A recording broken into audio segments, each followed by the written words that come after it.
The first written reference material we have when it comes to cannabis is in the form of the Chinese Materia Medica, alleged to be written by Shen Nong in 2800 BCE. The earliest surviving copy of this book dates back to around 50 BCE. Shen Nong is a legendary figure in Chinese culture, part of a group of three kings called Celestial Emperors, half emperor, half deity. He is said to have ruled over China long before written history, inventing irrigation, agriculture, the axe, the hoe, the plow, acupuncture, and traditional Chinese medicine in the process. He is often depicted draped in a garment of leaves and often chewing on their stems to experiment with their effect on the human body. Shen Nong was essentially the first pharmacologist. In compiling the classic of herbal medicine, Shen Nong discovered the medical properties of cannabis, saying it was good for gout, rheumatism, malaria, absent-mindedness, as well as about 100 other things.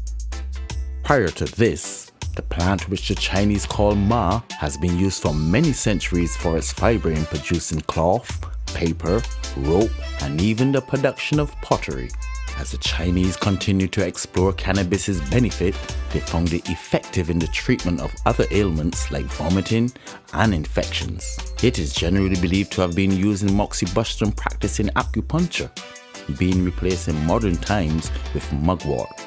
Around 200 AD, a physician named Wai Tu became the first person to use anesthesia in surgery nearly 1600 years before its discovery in the West. And while Wai Tu's formula for anesthesia has not survived into modern times, its name, Mai Fi Sa, translates approximately to cannabis boiling powder and is widely accepted to have had cannabis as a component, with other candidates such as Jimson weed and opium proposed to be either in addition to or instead of marijuana.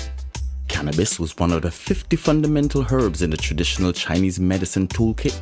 In modern times, with the questionable legality of its use, reference to ma in modern translations of these Chinese medical textbooks only make reference to non-psychoactive hemp seeds. But in antiquity, the Chinese were not shy about singing cannabis's praise. Confucius compiled the Book of Odes and the Canon of Rites, detailing poetry, song, and the religious ritualistic practices of the Chinese shamanism of his contemporaries and ancestors.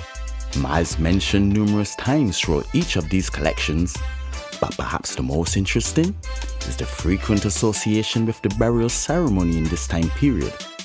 Cannabis has been found both burnt and unburnt, seed, bud, and everything in between, with burnt seeds having been found on Kurgal burial mounds in Siberia and China, dating back to 3000 BC, and nearly 2 pounds of psychoactive bud being discovered in the grave of what is believed to be a royal shaman in China's Xinjiang region.